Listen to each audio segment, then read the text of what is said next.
Hello, today I want to teach you about creative writing. There's a massive misunderstanding about what creativity is and what creative writing looks like. So take a look at this. I've just Google imaged, what's it like to be creative. Here's a typical one, 40 ways to stay creative. And they've got nothing to do with work. Nothing at all to do with work. What's wrong with these people? So we're going to take a lesson from Frederick Forsyth. This is his very first novel, The Day of the Jackal. You can see the very many different covers for the different editions. A hugely successful author. And like most authors, he can teach us what creativity and creative writing looks like. So briefly, Day of the Jackal takes place in Paris, and it concerns an assassination attempt against this man, President General de Gaulle of France. And Frederick Forsyth, here he is in Nigeria, covering the Biafran War in the 1960s.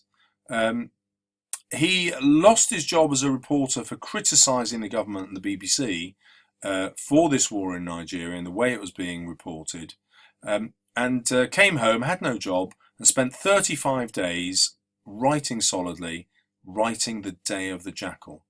Now, you would imagine, using the advice on creativity, you'd imagine he'd write a novel about the Biafran War. But he didn't, not till much later. He actually wrote about this situation in Paris. And the number one lesson that writers like Frederick Forsyth teaches us is that creativity isn't some inspiration that comes to you. Creativity is simply sitting down in a room and writing. And you have a discipline, you keep doing it, and eventually you write. Now, I'm writing a book of short stories at the minute, and I never thought I could write fiction so much, but I've tried it out, and that advice has been so powerful. So every week I end up writing a short story in class with my students, sometimes more than one. So in this video I'm going to take you through a short story I've just written. So it's just 2 pages.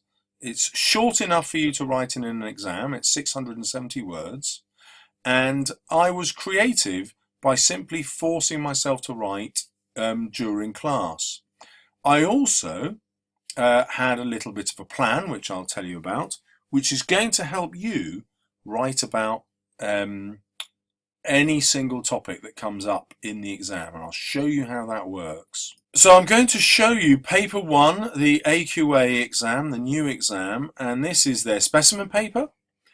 So you're offered the opportunity to write a description based on a picture. That will always be the same, but you may also be offered the opportunity to write a story. And I'm going to suggest you can have an idea for a story prepared already before you go into the exam. So my task is to write the opening part of a story about a place that is severely affected by the weather. Now, I'm not interested in a place, I'm actually interested in a person. So I wrote my story not thinking about this exam at all. I'm going to show you the story to show you what good story writing looks like, and then I'm going to show you how you could adapt the ideas in that story to fit the exam question. My guide to the whole exam, the whole of the AQA English language exam, comes out in 3 days on Amazon. And when you get to question 5, I've got lots of different ways of writing a story. One as a monologue, another one based on your childhood, because that's experience that you've all had, isn't it? Another is taking a topic from the news. So I'll show you lots of different ways to write stories, and at least one of those will fit this kind of question. For example, a story about your childhood would always fit with this theme of place. So it will fit that exactly. You can prepare a story about your childhood in advance if you wish. But I'm going to take a further step and show you how a story based on a character can also be used to write about a place. Okay, well, here's my story. I wrote it in class, in live exam conditions with my students, and I said to them, look, pick a singer that you really respect or whose music that you really like, so you know some of their lyrics and you know something about them. I thought actually this would be easy for every single student, although I found a couple of boys and one girl who had no particular interest in music, in which case I asked them to pick an actor or an actress or a famous sports person that they knew something about. Now the key here in this story, I've picked Amy Winehouse. I deliberately picked someone I only knew a little bit about because I wanted to test this technique. You will know a lot more about the person you choose than I knew about Amy Winehouse. Okay, enough waffle. Let's get into the story. Revolver. Impossible colours exploded in her head, her skull, her head, her skull. So I'm giving this repetition to unsettle the reader. The reason I want to do that is my character here is on drugs, and I want to show how this is affecting her brain. So the images are kind of flashing into her mind as she thinks. The images flickered like a strobe light, like Morse code, like a stroke. So I'm introducing the idea of her drug taking through the idea of colour and light, but then I'm introducing it as a message. Perhaps it's a warning to her. And then I'm introducing it as something dangerous, like a stroke. And I've picked that simile because it suggests that her mind is being damaged by the drug taking, but also it's also suggestive of death. Many people die from strokes, don't they? So I'm planting the idea of death at the beginning, and that's reinforced by the title I've given it, because by the end of my story, I want the reader to decide whether my main character is going to die. Christ, she was high. And now notice here I've started straight in with some action, with a crisis in fact. The reader hasn't got a clue what's going on. What on earth is happening here? They just don't know. I make them work hard to work it out, and then this gives them a further clue. So she's obviously high on drugs. No, she was low, so low. So I'm using a double meaning here. She's having a low coming off the high of the drugs, but also low is describing her situation in life here. She feels very low. She's depressed. She feels perhaps worthless.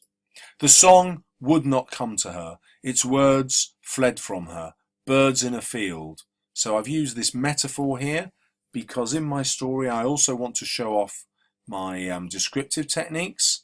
The words of the song are like birds in a field, but I haven't used the word like. I've turned it into a metaphor, and it shows that she's losing the capacity either to remember the songs that she's already written or to remember the words of new songs. So she's becoming damaged and dysfunctional.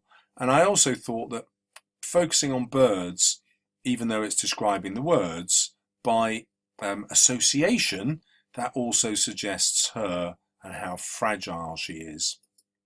You can see that I'm using alliteration here, fled from, just to make it slightly more memorable. I've used repetition up here and I've used it here.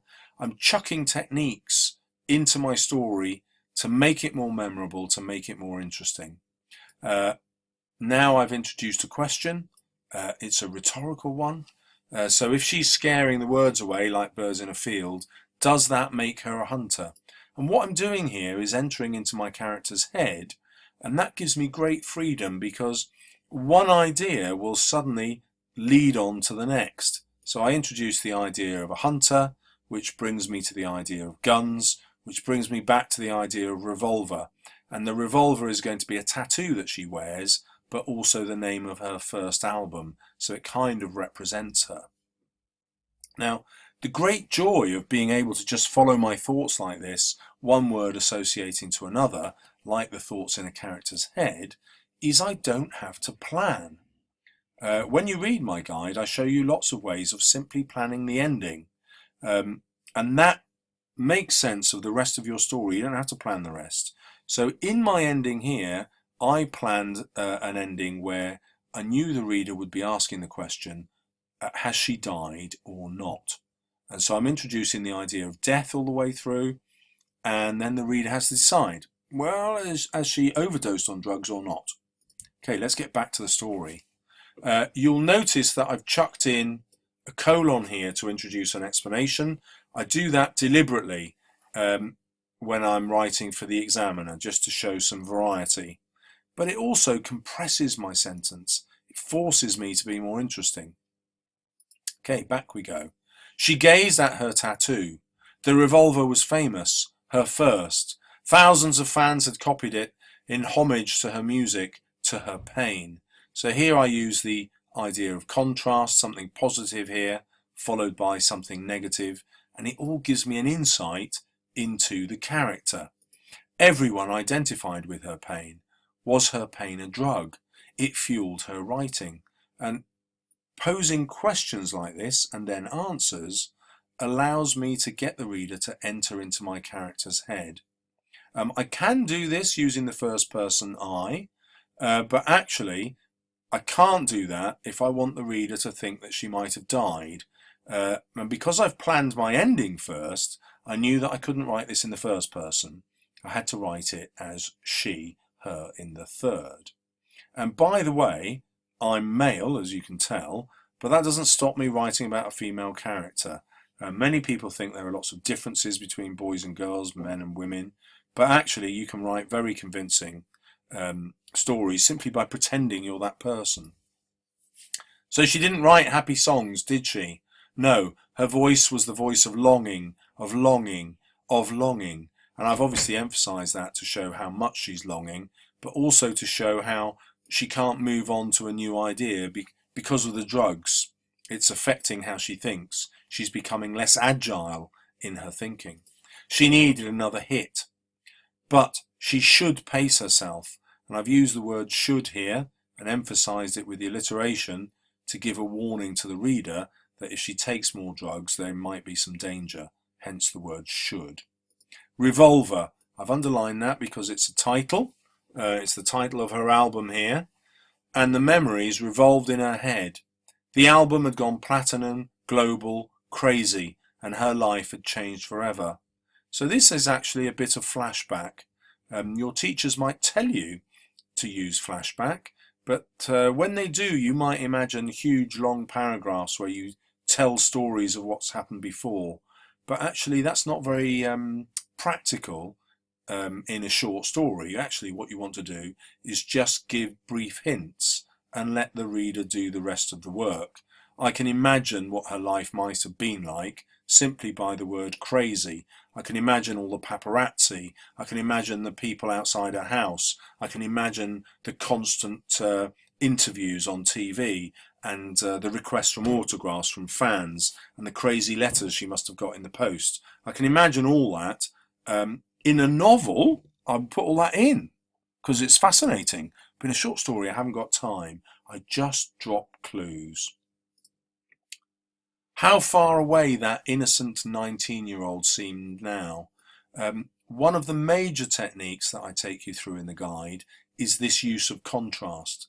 And in fact, when you study any kind of creative writing, any story, any description, you'll see that published writers use contrast all the time. It's a really, really valuable technique, but it isn't in the mnemonics that your teachers give you to remember how to write. It's not in SOAP aims, for example, but contrast is the most fundamental way of getting readers to picture what's going on and to make predictions. Because I can see that she's innocent now, I therefore predict she's no longer innocent, and that also gives me reason to suppose she might be about to meet some kind of tragedy. Where was she? Hiding beneath the beehive hair, buried beneath her tattoos. So good writers do this. I'm describing her, but I'm not writing this in order to describe her. I'm using the description to try and talk about her state of mind and her personality. So she feels beneath. She feels she's hiding. This suggests that she feels inferior, that she's not showing her true health, her true state, her true self, and also that she's buried. Again, that she's keeping her true self hidden, but also the semantic field of buried again reminds us of death, that theme that is going through my whole story. And so I'm never stating that she's in danger of dying, but my language, the semantic field that I'm using, always suggests it. So, or freed by them, a record of her loves and passions inked on her skin for all to see. So this obviously is a metaphor. She's not literally got a record. Well, maybe she has actually. I suppose you could say the tattoos are literally inked on her skin, but rather than those being pictures, they're a record of her loves. And there's obviously the pun, record as in an account, but for her, record as in an album. For all to see, even God. So I've introduced God as, again, an image of death. You know, God's going to judge her. But it also allows me then to enter into that stream of consciousness where I'm just looking at how she thinks. And from God, she leaps to Johnny. And so we suddenly realise from the juxtaposition of God and Johnny that Johnny must be hugely important to her. So Johnny is her boyfriend. Now, I've no idea if Amy Winehouse had a boyfriend called Johnny. I do know that there was an issue with a boyfriend that she had, and there's been a documentary that I've never seen which suggests that he's partly responsible for her death. But that doesn't matter. I'm not doing this in order to be accurate. I'm writing this in order to take the brief ideas that I know to create a realistic character. Her heart rate slowed. The downer was coming, and the cold white walls of her flat swam into focus like a swimmer who had been far out at sea. So you can see that this simile here again suggests the danger she's in. She survives, she manages to get back, but we imagine that this is a constant state and that she's always at risk every time she takes the drugs. Now, I have to link it to the drug taking. So white soothed her, and I've deliberately chosen white walls because that's going to allow me to also use this symbolism of white to describe the drugs that she's taking. So it's going to be cocaine. She gazed down at the glass top table, and the lines of white already lined up. By. So the repetition suggests that she's not really sure what's going on. Her memory is fallible. Had she done it herself after the concert? London, Camden Town, her hometown. So my questions reveal that she's not really sure what's going on. Again, that's the effect of the drugs.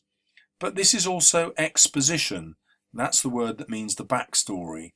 I'm gradually introducing some context here, some story, so the reader knows what's happened, what's led her to be taking these drugs. So apparently it's got something to do with this concert that she's just done. Her last concert, so maybe she regrets that it's her last. Definitely her last. The emphasis on definitely and the repetition forces me now to change my mind. All right, maybe this is a last, and she's relieved to get there. She didn't like doing these concerts. I've got an element of conflict again. Charlie, the Americans called it Charlie, like an old friend. But they also called the Viet Cong Charlie. Charlie killed them in the end, didn't they? So again, I'm using this idea of contrast. Charlie is the slang name for cocaine, which is supposed to be like a friend because it's going to make her high. But also the Americans called the Viet Cong, the enemy in Vietnam, Charlie. And if you know any history, you'll know that the Americans lost that war. You know, they were defeated. And that's planting that seed again that she's going to be defeated by drugs. Now, I want to emphasize that I never spell any of that out. I don't tell the reader that she's going to overdose on drugs. I just use imagery and association to suggest it. That is the writer's top skill, because that way the reader has to do the work. If you tell your reader everything, the story's boring. If you make them work, they live inside your story. They have to get inside it to understand what's going on. She laughed. Again, that's showing the unbalancing of her mind, and the idea of death, being killed, doesn't frighten her. She finds it amusing. So I'm preparing the reader for this idea that maybe she won't miss life. Maybe risking death is not such a risk as it would be, hopefully, for you as it would be for me. She stared at the white lines. Last week she'd laughed after Berlin, no, Paris, where the French had introduced her to straws and suppositories. So I've listed these cities to show how famous she is. I'm suggesting that she can sell out concerts in Europe, but I don't spell that out. I let the reader do the work. Here I introduce something that my sister told me about. So she's an actress. You can watch her on Cold Feet, JC Salles, and she's been to, well, maybe she's heard of some parties where people take cocaine by having someone blow it through a straw into their anus, because you get the cocaine hit that way. It hits your bloodstream straight away, but it doesn't dissolve your nose. Fascinating fact. Yet another reason not to take drugs. So what's her name? The EastEnders girl whose nose had dissolved through snorting. So the French blew each other with a straw, a little Vaseline, and straight between the cheeks. It tickled and then hit the bloodstream like a suppository. Dr. Charlie. Here again I'm using contrast. So suppositories aren't popular in this country, but because if you take medicine through your anus, it hits your bloodstream so quickly, it's actually much more efficient than swallowing. So on the continent, you're much more likely to be given your medicine in a kind of bullet-shaped form, and you just shove it into your anus. Simple as that. You know, sorry to embarrass you. It's embarrassing to us, but not on the continent. The contrast here is with Dr. Charlie, because obviously Dr. Charlie would try and cure you, but the drugs here are the opposite of medicine. And again, contrast is my most powerful technique. Rehab. Oh, how she needed rehab. I want to go to rehab, but Daddy said no, no, no. So hopefully you recognise the lyrics. I've just stolen them from Amy Winehouse. I never name her here, and this isn't totally Amy Winehouse-like, but the illusion helps the reader place her as a particular kind of pop star. Daddy had said the fourth album, the world tour, had to come first, and Daddy always got what he wanted. Why did she do that? By the sixth gig she had snapped. Rio? Was it Rio? Or it was Rio. Golden brown, texture like sun. So you might recognise those lyrics as well. It's a song about taking heroin. And then I've got a contrast. You know, heroin addiction is violent, it's destructive, and yet the image here is gentle. So I'm always playing with the reader's expectations. Her limbs and head were aglow now as she sucked the lines in. Her eyes opened and seemed to travel in space and time. Like warp speed, she watched the future coming, now and now and now. She was in space, spacewalking. So I've tried to find a way to describe being high. Now, I've no idea. I've never even smoked a cigarette. And the reason I've never taken any drugs is my head is where I live. You know, I'm not going to invite someone in to trash it. To me, it's just obvious. It's the same reason I'd never play golf, because imagine if I enjoyed it.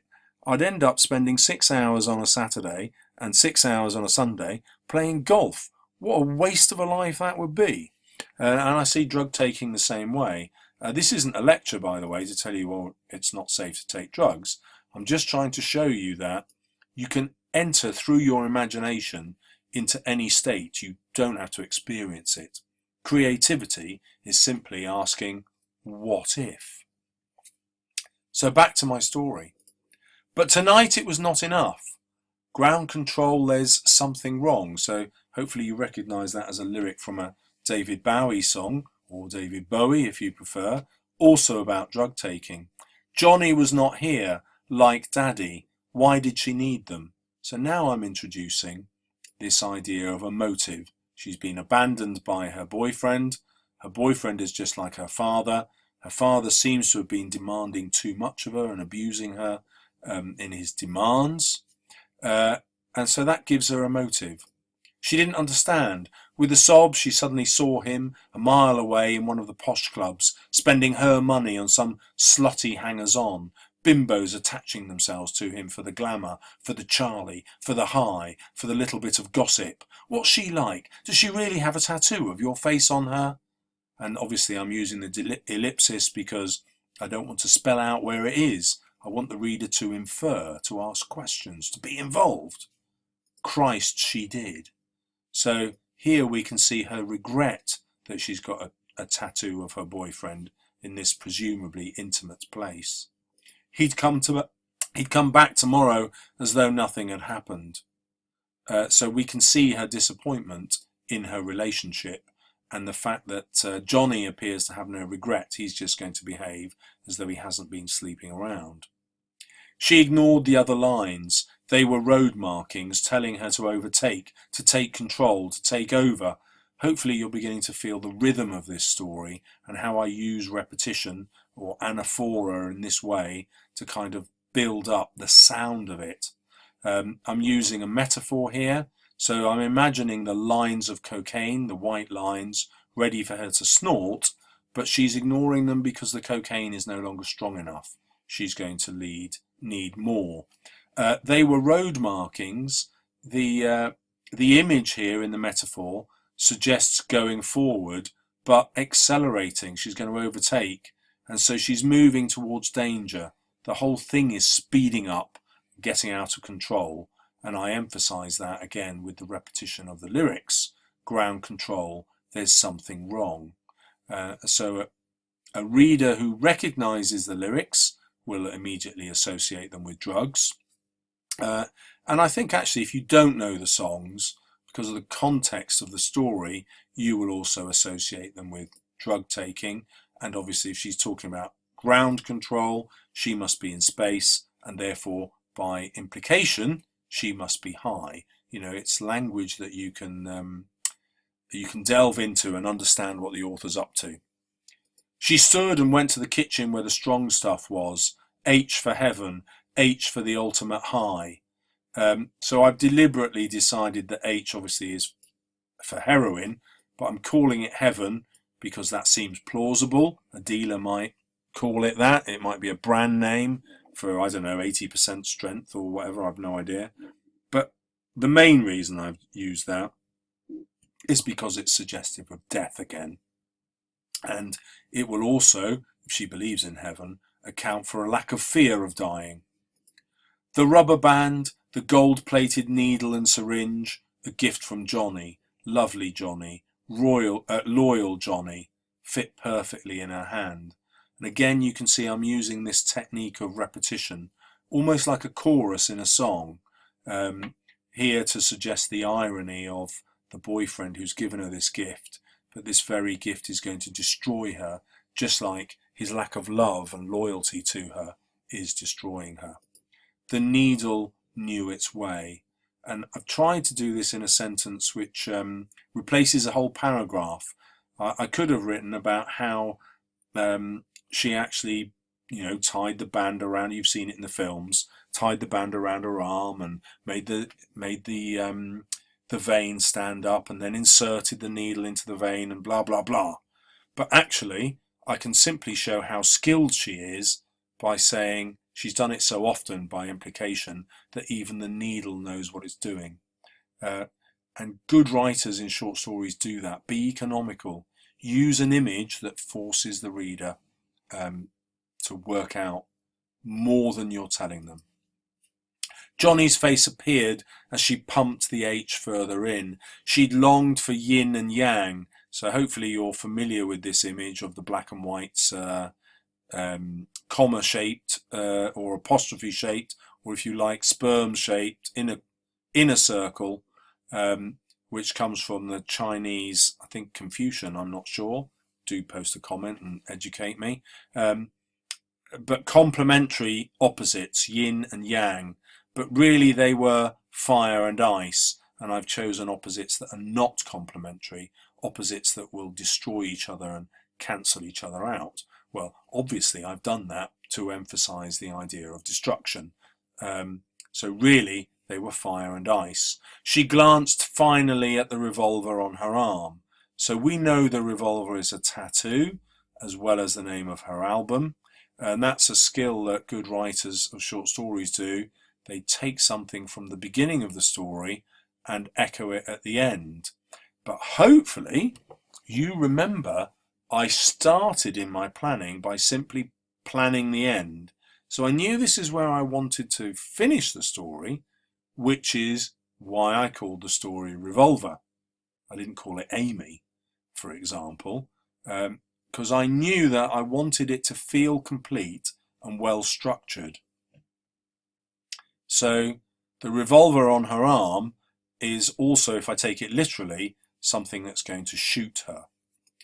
And I pick up on this idea with Russian roulette. So the reader pictures the gun, but also they realise that in taking this new drug here, on top of the cocaine that she's already had, she's risking an overdose. And that's what the Russian roulette is. She knew that. Tonight, she promised, tonight would be the last time. And I've had finally here and last time both to emphasize the possibility of death. And I'm imagining her knowing that she's taking a risk with the Russian roulette, and she's promising that she's going to give up and won't do it again. We know that's unlikely because she wanted to go to rehab but couldn't. Remember, because her father wouldn't let her, he needed her to go out and work and earn more money. So we suspect that she won't go to rehab, but we also suspect this. Tonight would be the last time because despite her promise, she might overdose right now. But I don't tell the reader. I let the reader do the work. And I hope you can see that I've dropped so many clues all the way through that most readers are going to assume that this death will occur. So I wrote that in 35 minutes pretty much. I actually wrote more than this in 35 minutes and then had to chop it down. This is 670 words, and I wanted to show you a length that you could realistically reach in the exam. Wow, I'm totally out of breath now. Thank you for getting this far. So if we return to the question, could I actually write about that in the exam, if that were my exam question? Well, I could just make more of a place affected by the weather. Well, hopefully you remember that characters can be reflected in the weather using the technique of pathetic fallacy. So how would I use that in my story? If I'd walked into the exam thinking, do you know what, I really want to write something inspired by Amy Winehouse. Okay, well, simply what I'd do is I'd have a reference to the weather at the beginning of each paragraph. So impossible colours exploded in her head with the thunder outside. Yeah, so I know there's thunder going on. Guns, another thunder crash. Revolver, a lightning crash. And then the reader knows that that's what's going on outside. How far away that innocent 19-year-old seemed now, but the storm drew in like a warning. Yeah, so I've got a storm coming in. The warning will fit what I'm saying about this impending death or suggestion of death. Her heart rate slowed. She listened to the patter of, no, patter is a bit of a cliche. She listened as the windows were washed by rain. And so I've got this idea of the rain being a cleansing sort of thing, offering hope perhaps rather than death. But I do it simply by referencing the weather. She stared at the white lines. I could have that as an image of the cocaine, and then I could have she closed her eyes and the lightning flashes still forked their way inside her eyelids. Yeah, so I'm just simply using the weather to reflect her character all the way through. Simple, isn't it? In fact, doing that now, it almost makes it a better story. I kind of wish I'd already done that. And one other bit of advice I'm going to give you is to make sure that your story all takes place in one place. It all occurs in one place, in this case, her flat. And another advantage of that is it will always fit any question. So hopefully I've taught you how to use a famous musician that you admire or are interested in to write a story. I've also taught you just to write about somebody you know a bit about, because that's all I did. Always to base your story around conflict and contrast, because that will always work, and to cheat, adapt it to the wording of the question. It's quite simple to do. Well, if you'd like to know more, because I've got many more ways of writing stories, buy the guide. Or if you can't afford $3.99, the price of an expensive coffee, then just subscribe, because I'll be making loads more videos to help you become absolutely awesome at English. Thank you very much.